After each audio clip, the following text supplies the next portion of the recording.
Hey guys, what's up? This is Jem and kamusta kayong lahat, no?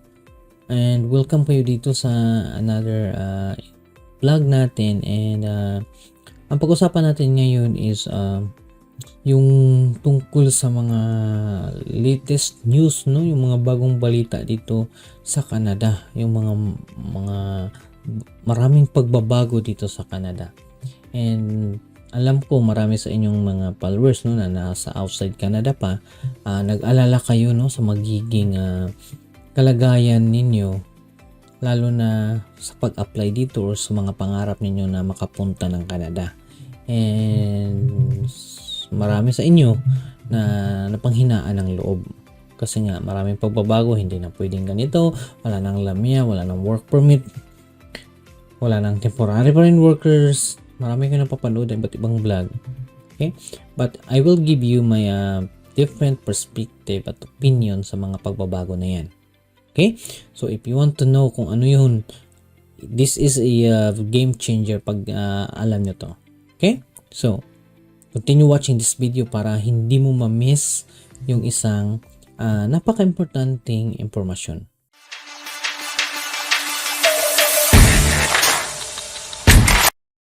Okay, welcome back, no, dito sa YouTube channel natin. And if bago mo pa lang ako napanood, my name is Jem. And dito sa channel na to, tinuturo ko kung paano kayo mag-apply ng trabaho sa Canada through direct hire na hindi na dadaan sa agency at hindi na kayo gumastos ng malaki. Okay? So, this vlog, just talking lang, no, sa harap ng camera para maibigay ko sa inyo yung information. Okay?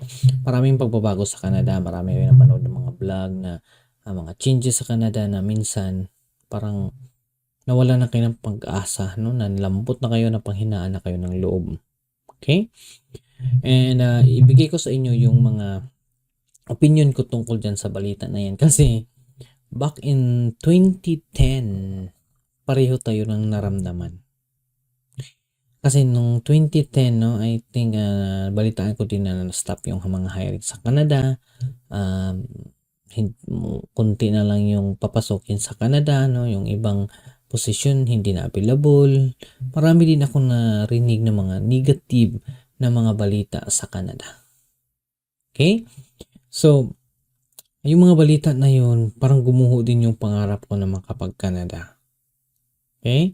And no, tinitingnan ko yung mga pera ko, yung naipon ko, parang hindi talaga kasya, no, kung mag-agency ako, hindi talaga kasya kung magbayad ako ng consultant.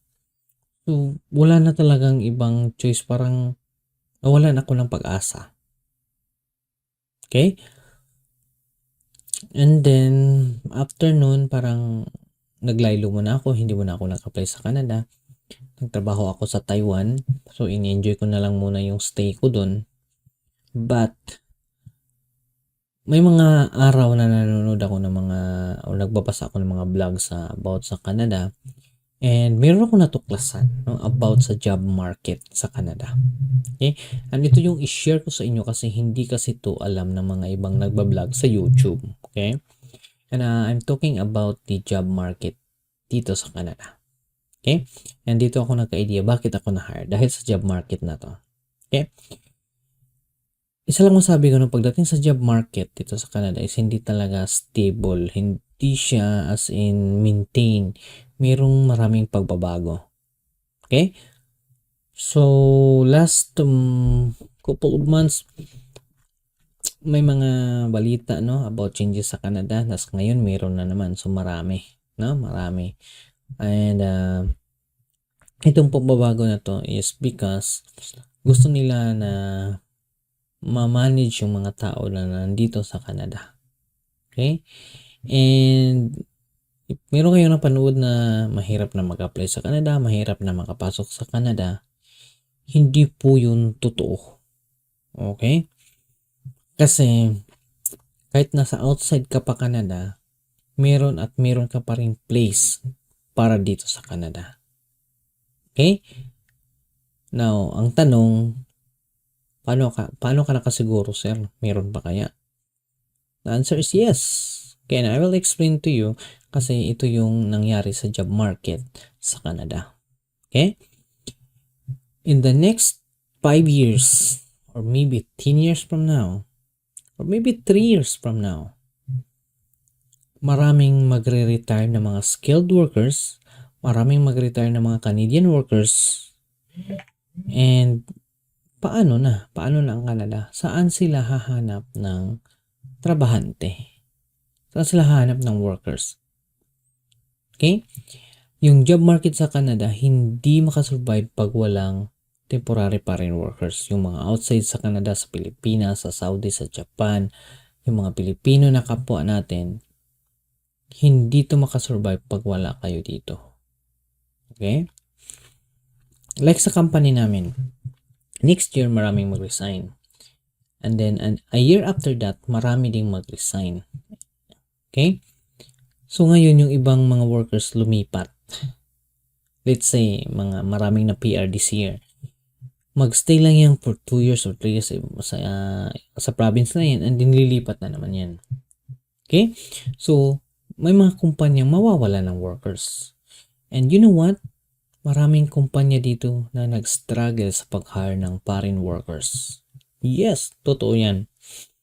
Kaya wag kayong mawala ng pag-asa, wag kayong magpadala sa mga balita-balita dyan sa napanood niyo sa mga ibang channel na wala na talaga, hirap na talaga yung papasukin ng Canada. Hindi po yan totoo. Okay? Hindi po yan totoo. Kasi ang job market sa Canada hindi stable, and 5 years or 10 years from now, maraming magre-retire na mga skilled workers, maraming mga Canadian, and mawalan sila ng workers. Okay? So, isaisip niyo yan na pag nangangarap kayo mag-Canada, huwag kayong sumuko, kasi yung mga balita before na narinig ko na wala na talaga yung pangarap ko sa Canada, pahirapan na yung pagpasok sa Canada, na-feel ko din yan before, no? Naramdaman ko din yan, na-experience ko din yan before, pero hindi ako sumuko. Okay? Kasi nasa isip ko, gusto ko mag-Canada, meron at meron pa talagang lugar para sa akin. At hindi ako nagkamali. Meron at meron talagang lugar. Napunta pa ako sa napakagandang lugar na mababa ang expenses, mababa ang cost of living, mababa ang upa sa bahay. And right now, sa awan ng Panginoon, I'm not struggling with money anymore. Okay? Nakatulong pa ako sa pamilya ko. No, marami akong mga pangarap na nabili ko yung mga gusto kong bilhin dahil dyan. Dahil dyan sa job market na yan, nung nalaman ko, ay, hindi pala to stable. So, posibleng magbago pa to. So, that was 2019. And, nakapunta ako sa 2022. So, it takes time, no? Pero, it depends sa inyo. Maybe 3 years from now or 5 years from now, nandito na kayo. Wag na wag kayong sumuko. Yun lang ma-advise ko sa inyo. Wag na wag kayong sumuko is because lahat ng mga yan may pagbabago. Okay? Lahat ng mga yan may pagbabago. Hindi ko kayo discourage na pahirapan na yung temporary pa rin workers, wala nang lamia. Actually, masaya ako pag nakapunta kayo dito. Okay? Masaya ako na makikita ko yung mga followers ko na natupad din yung pangarap nila. Yan yung goal ko, na sana ma-provide nyo yung pangailangan niyo sa pamilya ninyo, sa anak mo, lalo na kung isa ka sa mga pamilya na maagang nag-asawa, and then maaga ka nagkaroon ng responsibilidad, and nagtrabaho ka ngayon pero hindi sapat yung kinikita mo. I would suggest na wag kang sumuko. Okay? Wag kang sumuko, kasi darating yung chance na ma-email mo ko or mag-message ka sa akin, tama yung sinabi ni Sir Jem, buti na lang hindi ako sumuko. Okay? So, yan yung isa kong maisiguro sa inyo, na may panahon pa, mahaba pa yung panahon. Huwag kayong mag-alala sa edad niyo, as long as kaya niyo magtrabaho, meron at meron pa kayong chance na makapunta sa Canada. Okay? So, yan lang yung ma-share ko sa inyo about job market. The job market is not stable, mag-change yan, at hindi makasurvive ang Canada pag wala kayong mga foreign workers na outside sa Canada, no? Yung mga Pilipino na kapwa natin sa Dubai, sa Qatar, hindi to magka-survive ang Canada pag wala kayo, kasi iilan lang yung mga Canadian dito.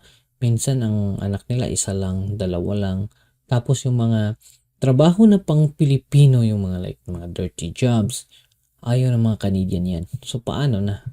Paano sila makasurvive? Di ba? So, wag na wag kang tumigil kasi marami tayong mga skills as a Pilipino na hindi kaya gawin ng Canadian. Na-prove ko na yan nung nandito ako. Marami tayong mga skills, lalo mga Pilipino, no, mautak, maalam, maparaan sa trabaho at hindi masyadong, alam mo yung madaling magsawa sa trabaho. Meron namang ibang Pilipino pero mostly ugali talaga natin ng Pilipino is we love working. We love helping people. Right? So, kung may pangarap ka, hindi nakapanood ka ng mga iba't ibang balita na parang nang lambot or parang panghinaan ka, I would suggest don't stop. Okay? Apply ka pa rin ng apply because every opportunity or every problem has an opportunity. So, yung mga napanood niyo ng mga problema ngayon sa Canada, oportunidad yan para sa inyo. Okay? Oportunidad ninyo yan na magpatuloy kayo. Kasi ako, nung narinig ko din yung mga balita dati, parang gusto ko na din huminto. Actually, huminto talaga ako ng ilang taon. But binalikan ko talaga yung pangarap ko na mag-Canada. And it's not too late. No, it's not too late na nandito na ako. And it's been a year. Ilan na ba? Kasi nangarap ako sa Pinas pa 2002. Hindi nakapunta ako 2022. 20 years na bago ako nakapunta dito. Ang tagal, no? Pero good thing is hindi talaga ako sumuko. Minsan parang maglaylo ka ilang taon, pahinga ka pero babalikan at babalikan mo din yan. Okay, balikan mo yan yung pangarap mo kasi I've been working in the Philippines, in Taiwan. Iba pa rin yung kinikita mo dito sa Canada. Mas masaya pa rin. Okay? And dito ko na-experience na hindi pa naubos yung una mong sahod, magsasahod ka naman. And yan yung is pinakamagandang feelings na pagising mo na sa mood ka. Pagising mo, inisip mo yung mga pamilya mo, hindi sila nahihirapan, lalo na mga presyo ngayon sa Pilipinas, nagmahal. So, di ba? So, yan yung isang kagandahan pag patuloy mong tuparin yung pangarap mo. Okay? So again, this is Jem. Yan lang yung i-share ko sa inyo na vlog. And next vlog, I'm gonna i-share ko sa inyo yung pag nandito na kayo, ano yung uunahin ninyong kukunin or ano yung mga kailangan nyong gagawin as a temporary foreign workers or a direct hire kayo. Saan kayo mag-focus? Ano yung mga dapat ninyong gawin para magkaroon kayo ng magandang buhay dito sa Canada? And I'm gonna share that because konti lang nag-share ng mga ganong content or maybe before merong nag-share but natatabunan na sa sobrang tagal na ng mga information na yun. Okay? And if isa ka na followers ko, step by step paano ako nag-direct hire, no? Alam nyo na, nasundan nyo ko, pero ano yung mga kasunod? What if nandito ka na sa Canada? Ano yung mga next step? Ano yung dapat mong unahin? Ano dapat mong gagawin? Ano yung mga bagay na kailangan mong unahin to or kukunin to? Abangan nyo yan kasi share ko yan sa inyo based on my real experience. Okay? So again, this is Jim. Thanks for watching. See you next time. Bye.